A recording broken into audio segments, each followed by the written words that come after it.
Hello दोस्तों, अस्सलाम वालेकुम। आज हम बताएंगे क़र्ज़ से निजात के लिए नबी करीम सल्लल्लाहु अलैहि वसल्लम की बतलाई हुई मसनून दुआएं।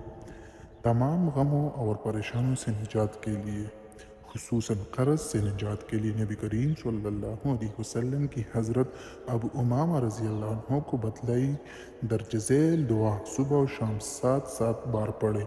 अल्लाहुम्मा इन्नी अऊज़ु बिका मिनल हम्मी वल हज़नी व अऊज़ु बिका मिनल अज्ज़ि वल कसली व अऊज़ु बिका मिनल जुब्नि वल बुख़्लि व अऊज़ु बिका मिन ग़लबतिद दीनि व क़हरिर रिजाल।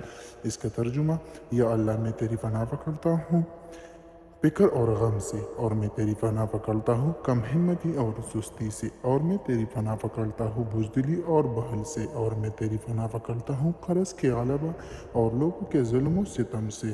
और नबी करीम सल्लल्लाहु अलैहि वसल्लम की हज़रत अली रज़ी अल्लाह अन्हु को सिखलाई हुई दर्ज ज़ैल दुआ हर फ़र्ज़ नमाज के बाद 7 मरतबा और चलते फिरते पढ़ें।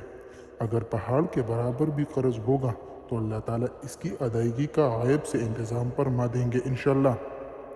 अल्लाहुम्मा अकफ़िनी बिहलालिका अन हरामिका व आनिनी बिफ़ज़लिका अम्मन सिवाका।